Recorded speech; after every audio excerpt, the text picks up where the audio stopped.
Welcome. For learning radiation heat transfer and fundamentals, uh, which are relevant to the current subject, you are requested to watch my earlier videos on the same channel.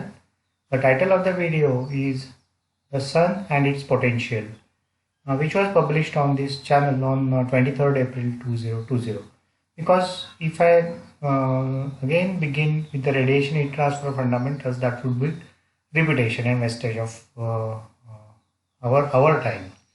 So let us go ahead. Those who are interested, they can refer to this presentation and get some radiation fundamentals. We have already discussed the radiation fundamentals.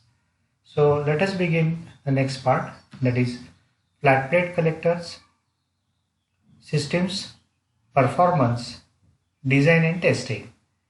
So solar energy collectors are special type of heat exchangers. Those are nothing but heat exchangers. So they take solar energy as an input and produce hot water or oil as output. So these heat exchangers that transform solar radiation energy to internal energy of the transport medium. The major component of any solar system is solar collector. You can see here solar collectors are the major component of solar systems. These are solar collectors. This is the device that absorbs the incoming solar radiation and converts it into heat and then transfers the heat to a fluid. The fluid may be air, water or any heat transfer medium. So that fluid is circulated through the collector for heating. Now there are two types of collectors we usually come across. First category is non-concentrating or stationary type of collectors. So in non-concentrating or stationary type of collectors, they have the same area of aperture, same area in which they absorb the solar energy. So these collectors has the same area for intercepting and absorbing the solar radiation. So you can see here they have the same area and the solar energy is received on this area here.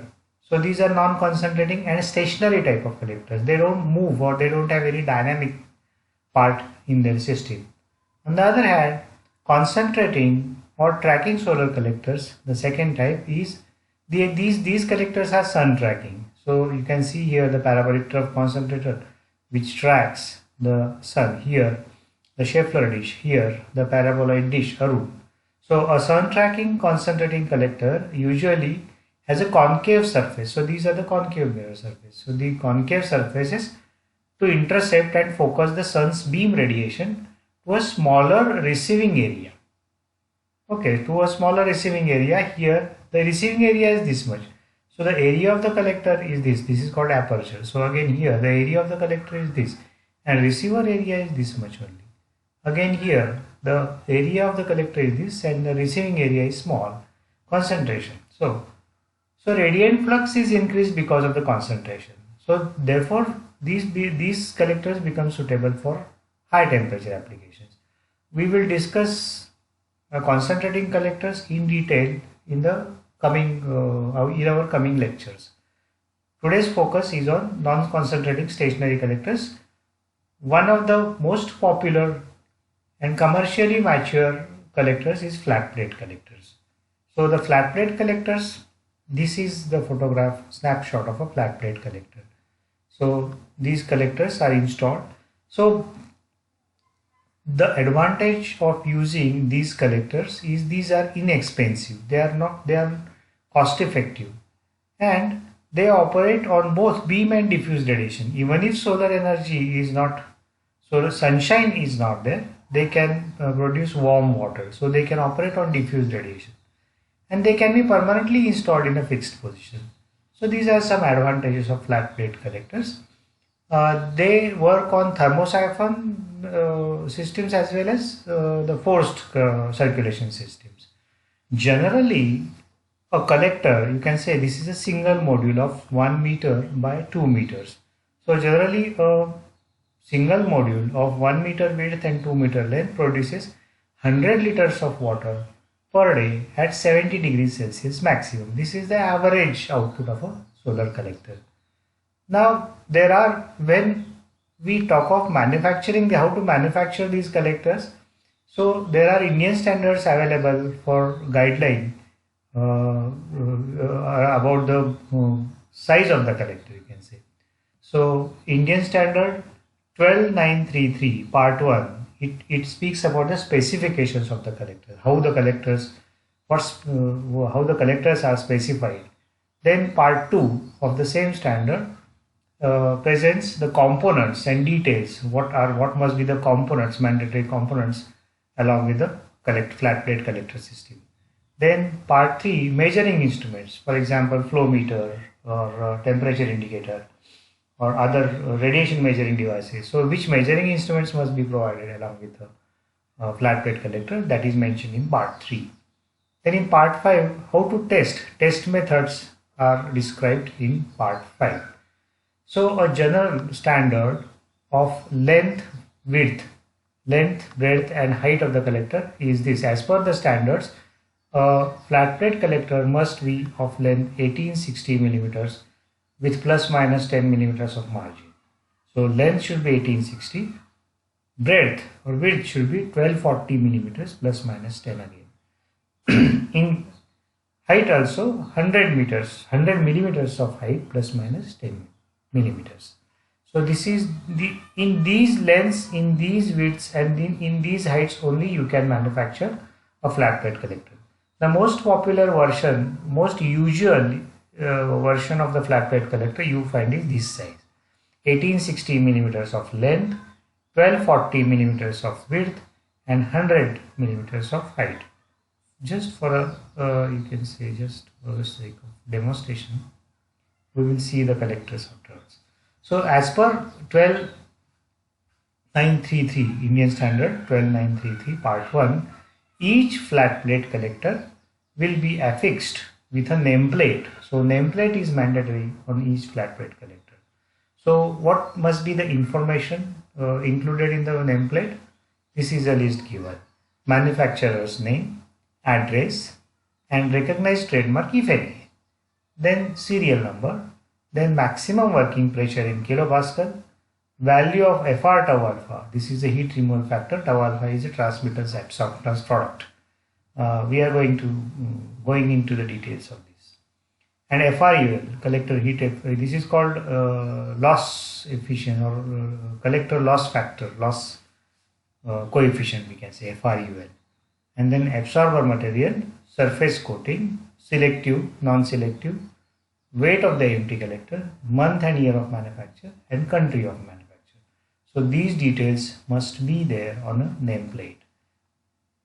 So just for example, for example, this you can see the nameplate of the collector. So Newtech solar water heater is the manufacturer's name, as per which IS 12933 part 1. Okay, Indian Standard Institution. Maximum working pressure 245 kPa, kilopascal. Absorber material, copper, selective coating. Okay, so it is selective coated copper film plate. FR value is 0.65. So this is FR tau alpha. And then FRUL value is 5 watt per meter square degree Celsius. This is serial number.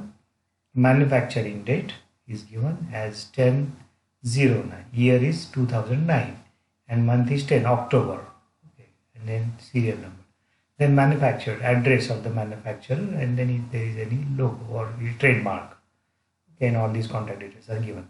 Weight of the collector in kg is, it has been faded here. You cannot see here. This has been old nameplate. So weight of the collector is also given here. So this is just a sample of the nameplate which must be fixed on a flat plate collector. This is a mandatory requirement on each collector. So now what is the structure of the flat plate collector? The flat plate collector consists of a box. Here it is a box in which there are copper tubes which are welded with the fins. So these are called fin tubes. So this is a copper fin. So these are all welded to each other, and this becomes a fin tube structure. Okay, and then below there the insulated. Okay, so this is a rectangle. This is the sectional front view of the collector, and this is a top view. It shows a top view. So 9 absorber tubes. So these tubes, fin tubes, these are called fin tubes or risers. So there are 9 fin tubes accommodated in one standard flat plate collector, in the width of one standard flat plate collector. So these are 1, 2, 3, 5, 6, 7, 8, 9 tubes. Okay, and these are the absorber plates which are welded to these tubes. So the entire structure is called fin tube structure. So fin plate or fin tube plate is selectively coated. It is painted with a selective coating. Selective coating is a special type of a coating which absorbs the short wave radiations and which is restrictive to long wave radiations. So selectively coated absorber plate enhances the heat absorption, and then it reduces the losses of long wave radiation. And there are these are chrome plate. The selective coating is made of chrome oxide or nickel oxide, but the selective coating is costly. So sometimes the collectors are coated with a lamp blanc paint. Lamp blanc paint, it doesn't act as effectively as a selective coating, but it serves the purpose. But selective coating is the requirement for the better efficiency of the collector. Insulation used below this fin plate is glass wool insulation with 32 kg per meter cube of density. So density is also specified in Indian standard. Now these tubes are connected to a header. So this is a top header, we can say, a common tube. All these tubes are welded to a common tube called top header, and again there is a bottom header. Bottom part of the tube is connected to the bottom header. So you have 2 bottom headers and 2 top headers.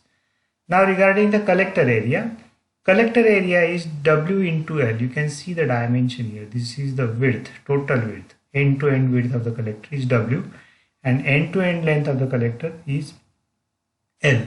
So the area W into L is called collector area. However, there is a plate, casing plate or which holding plate, aluminum angle, which accommodates the glass here. Okay, so that reduces the collector area.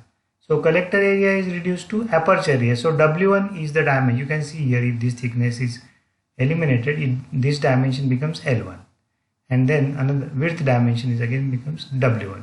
So L1 into W1 or W1 into L1 becomes the aperture area. This aperture area is effective in absorbing the solar radiation. While calculation of efficiency and absorption of radiation, this aperture area is useful for calculation. Now regarding this toughened glass, this fin tube structure or fin tube assembly is covered with a toughened glass. It is not a normal glass, it is a toughened glass, low iron content glass. This low iron content glass is sometimes coated with an anti-reflective coating, and then it is again receptive. Its transmissivity is of the order of 0.9 to 0.95. So it is transmissive to low wavelength radiation, and then it is restrictive to long wave. Short wavelength radiation, it is receptive and transmissive, and then for long wavelength radiation, it is preventive. So this toughened glass is generally provided with 4 mm to 6 mm thickness. So why the glass is toughened? To withstand the higher temperatures, because the temperatures in the vicinity of this fin plate go to 90, 95, sometimes they go to 130, 120 degrees Celsius, these plate temperatures. So this glass must withstand that temperature. There are 2 purposes why this toughened glass is provided. One is to avoid these fins from getting dusted. So dust and dirt should not be accommodated on this fin plate. That's why it is provided with a glass cover. Second, when wind is blown, If the wind blows over this fin plate, convective heat transfer will be enhanced. So to prevent convective heat transfer from taking place, this glass tube, this glass cover is provided. Sometimes to enhance the efficiency, instead of one, there are two glass covers provided. If we provide two double glazing, glass cover is sometimes called glazing also. If a collector is provided with double glazing, the efficiency of the collector increases because convective heat loss will substantially be reduced, but that increases the cost of the collector. So a trade-off has to be achieved between cost of the collector and providing double glazing to the collector. Now this dimension we have already discussed, 1860 millimeters by 1240 millimeters. So this is a general structure of the flat plate collectors. You can go on arranging, you can go on installing the flat plate collectors in the rows and in columns as per your requirement, as per the design. So this is just the actual photograph of the flat plate collector. You can actually see the header and riser plates here. So this is a riser plate fin tube, and these are the fins which are welded. So a single tube has fins on both sides. Again, this tube has fins on both sides. This is a bottom header. So this is the header end. So you can see these header tubes, and this is header flange. So this is the actual flat plate collector, 1 meter, 1240 by 1860 millimeters. Let us now turn to performance analysis of flat plate collectors. Now solar flux flat plate collectors are generally installed south facing. As we are placed in a northern hemisphere, sun for most of the year, sun will be on a southern side of us. So most of the flat plate or all of the flat plate collectors in northern hemisphere, they are oriented towards south. So all the flat plate collectors are installed facing south. So solar flux incident on the glass is IT. That we have already that this expression for IT we have already seen in our earlier presentations. So solar flux falls on the flat plate collector. So this is just a part of a flat plate collector produced. So this is the absorber surface or fin tube surface, we can say. This is the absorber surface, and now sun rays are incident. They first strike the glass. So these sun rays, they first strike the glass, and the glass cover has certain transmissivity. So when the sun ray passes through the glass, suppose transmissivity is 0.9 and then solar intensity is say 1000, then 900 watt per meter square. So 1000 instead of 1000 watt per meter square is incident on the glass surface. But as transmissivity is 90% or 0.9, the energy, solar energy entering after the glass is 900 watt per meter square. Then it strikes the collector. Now this absorber surface also has certain absorptivity. Suppose absorptivity is say 0.9 again, then out of this 900 watt per meter square, 0.9% or 90% of that is absorbed by the collector. So 0.9 into 0.9, so 0.81. So the energy actually incident absorbed by the absorber will be 810 watt per meter square. That's how the energy is absorbed. Now we have to analyze what will be this transmissivity and what is the absorptivity and how it affects the performance of a collector and our requirement of temperature. So when solar energy is incident on a absorber, this absorber temperature increases, and as the absorber temperature increases than the ambient temperature, there will be losses. This absorber will be losing heat by radiation as well as convection. So there will be losses. So our job is to estimate the losses. So let us come to the performance equation. Now useful heat gain rate of a collector QU is equal to AP into S minus QL. So S here is incident solar flux absorbed in the receiver plate. AP is the area of the absorber plate or aperture area, that is W1 L1, which we have seen previously. and QL, this quantity QL is the rate of total heat loss from the top, side and bottom of the collector. So previously we learned that solar radiation incident on a tilted surface is equal to IT. IT is equal to IB/RB. IB is the beam radiation intensity on the horizontal surface, and then RB is the tilt factor for beam radiation. ID is the diffuse radiation intensity. RD is the diffuse factor, tilt factor for diffuse radiation, and then IG is the global radiation, and RR is the tilt factor for reflected radiation. And the expressions for RB, RD and RR were also discussed in the earlier presentation. So we know how to calculate IT. Okay, so this IT is known to us at a certain location, certain time and certain day of the year. So from IT, S can be estimated. Now how S can be estimated? Now this solar radiation is, as we have seen, it is incident on a collector and it is incident on a absorber surface. So S is equal to IB/RB into tau alpha B. It is a transmittance absorptance product for beam radiation. Then it is ID/RD plus IGR. So for this combined quantity, we have transmittance absorptance products for diffuse radiation. So tau is the transmissivity of the glass clover and alpha is the absorptivity of the absorber surface. And then tau alpha B is a, as we have seen, transmissivity absorptivity product for beam radiation falling on the collector, and this is tau alpha for diffuse radiation falling on the collector. Now we define instantaneous collector efficiency here. Eta I. Eta I is equal to useful heat gain rate by radiation incident on the collector. Now what is the useful heat gain rate? This QU.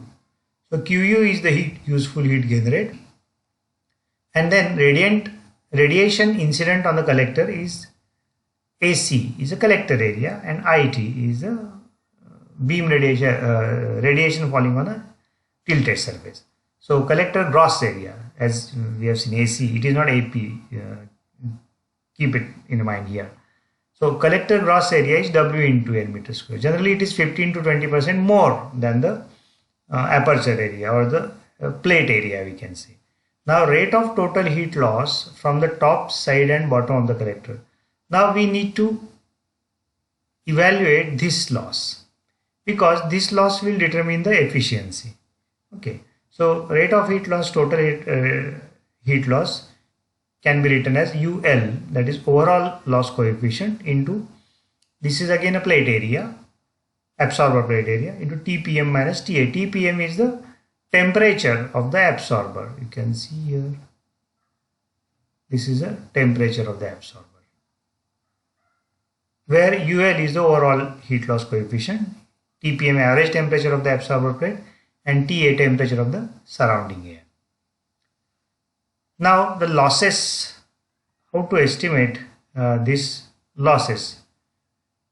Okay, now the job is to estimate the overall loss coefficient in watt per meter square. Now a collector, a flat plate collector, loses heat to the top, that is top loss. So we need to estimate the top loss coefficient UT. Then it loses heat to the sideways. So it loses the heat to the sideways by conduction only, because there is an insulation provided. So it loses the heat by conduction. So US you can say.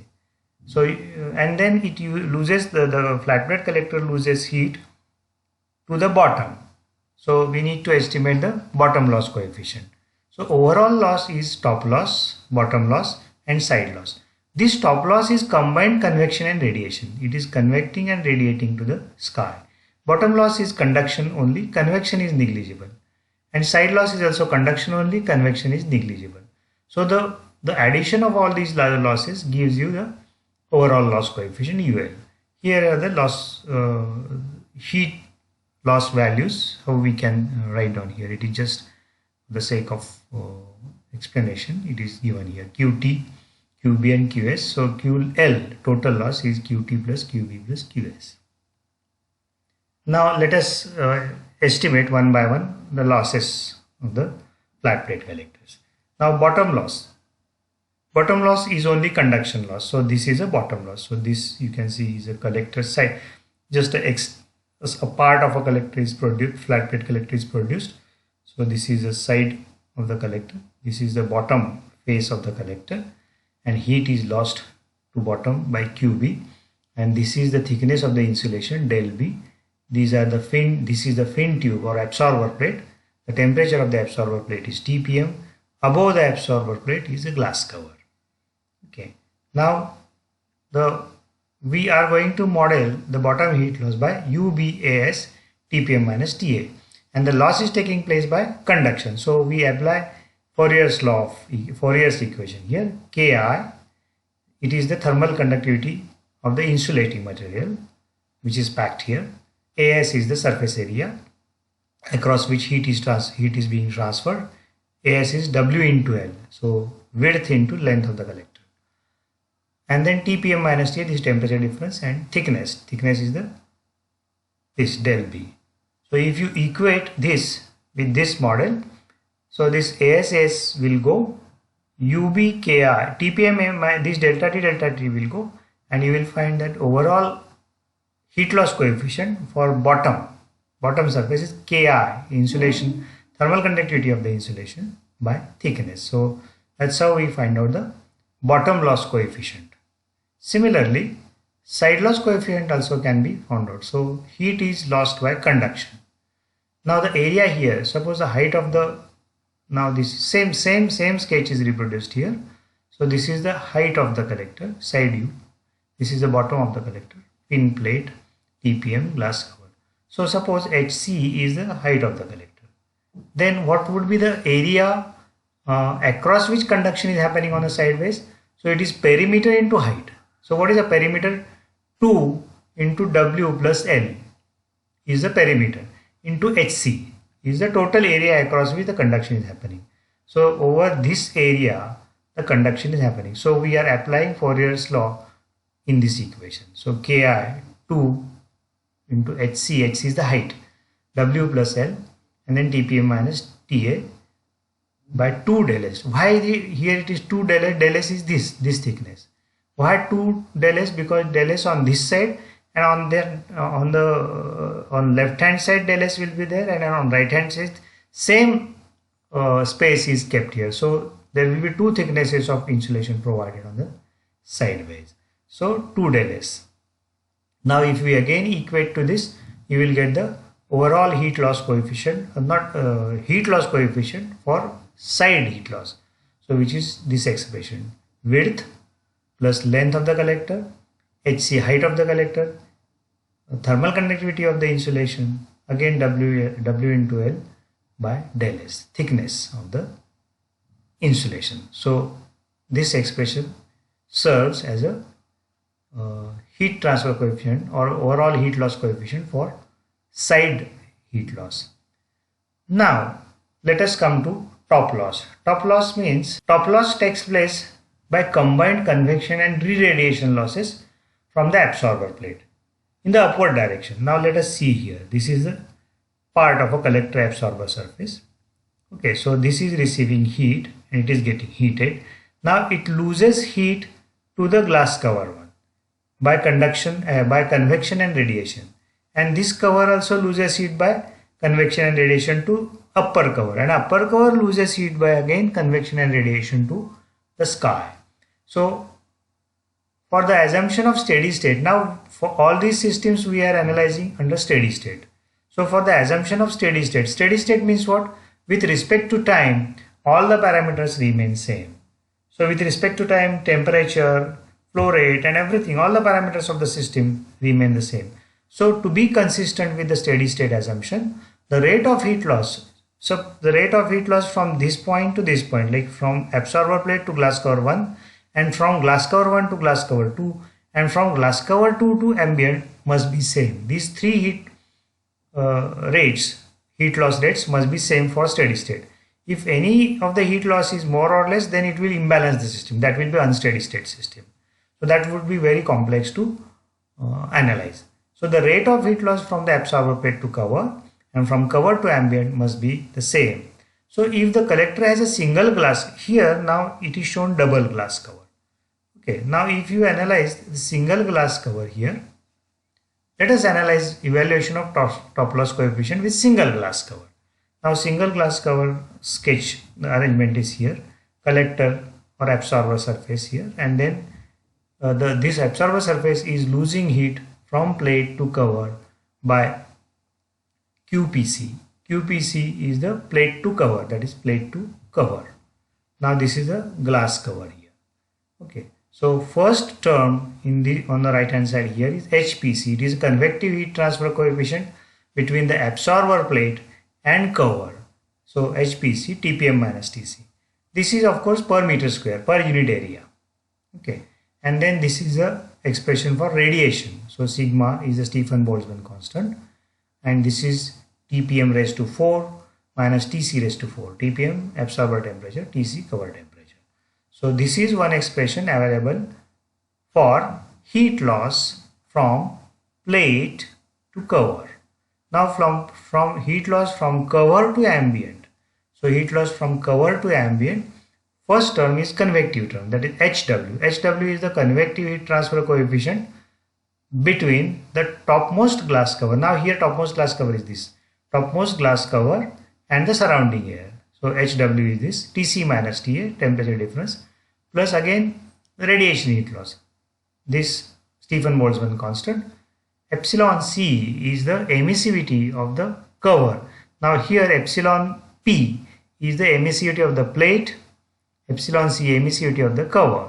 Okay, emissivity for the long wave radiation, because we are analyzing re-radiation, so this is for long wave radiation.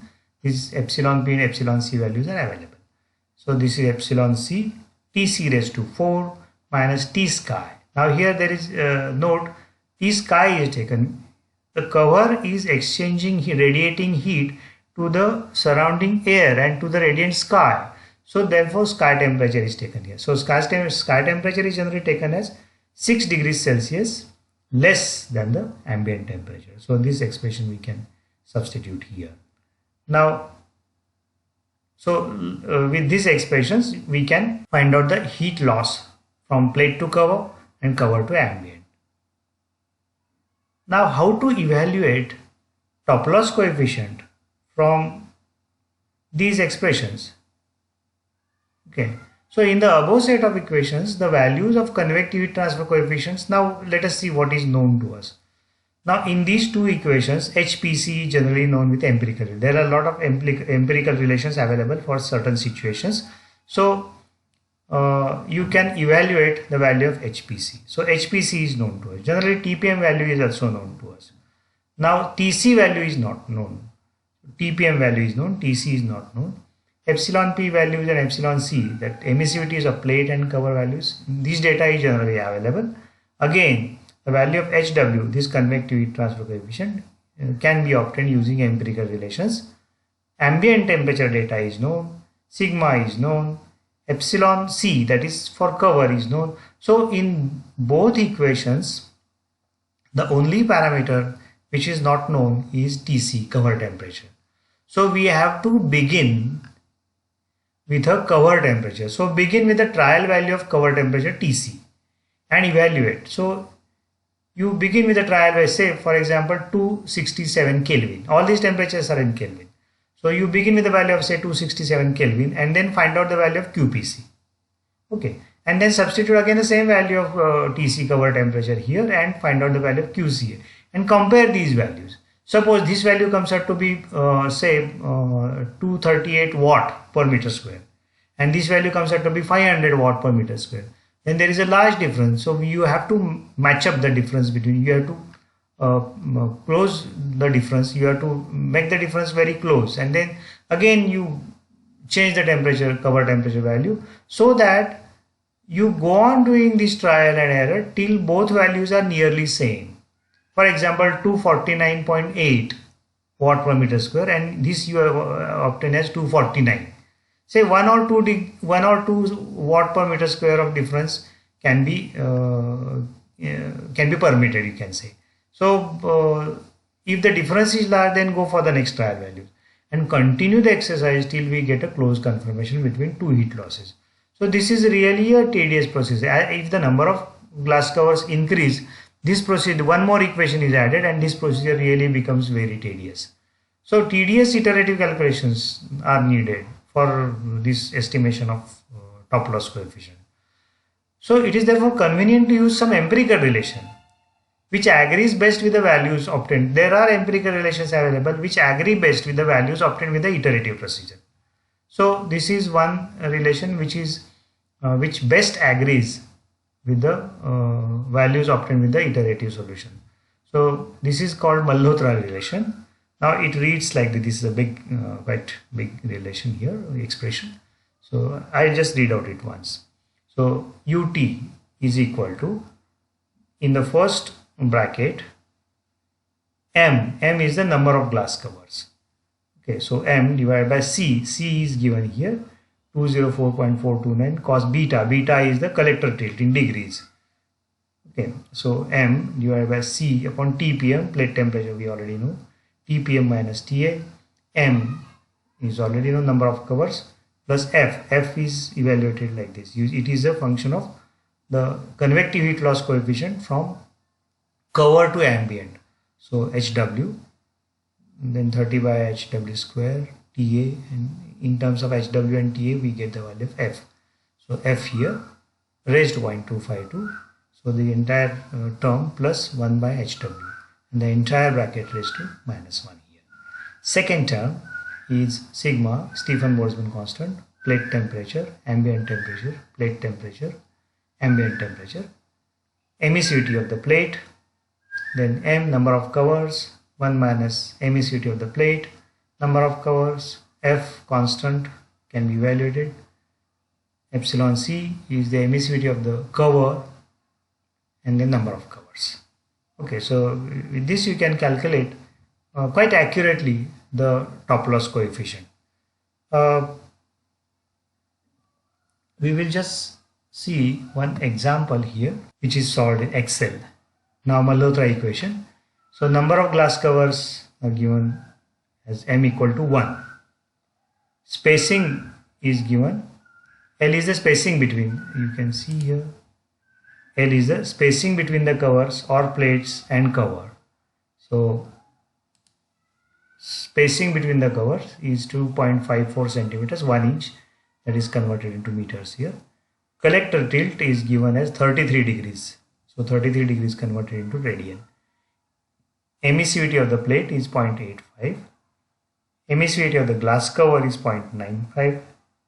Wind speed is given as 3.5 meters per second. So this wind speed is used to calculate HW.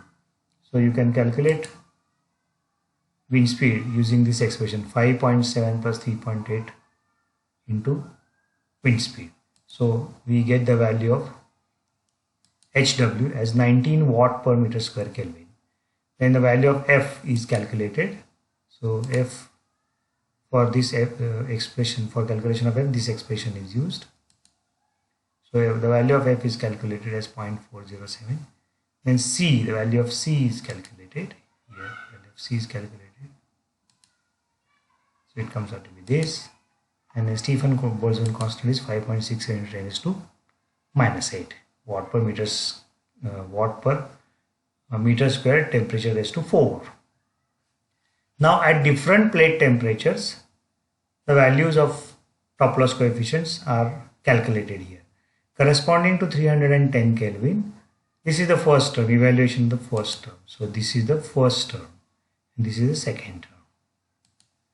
So first term and second term, and then addition of first and second term comes out to be 6 watt. So you can see here at 310 Kelvin, 310 Kelvin means 27 plus 10, 37 degrees Celsius. At 37 degrees Celsius of plate temperature, the value of top loss coefficient is 6. And as the temperature goes on increasing, the top loss coefficient or overall heat transfer coefficient for top loss goes on increasing. So this you can see and you can try on your own. So as that, now this variation shows on x-axis plate temperature and on y-axis the top loss coefficient.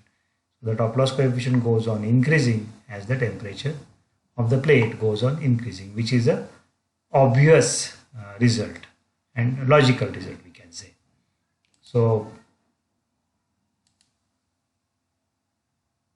with this, we will take a short break and then we'll continue with a further study of flat plate collector, which involves estimation of collector efficiency factor, collector heat removal factor, and Hotel-Villiers-Bliss equation. Thank you.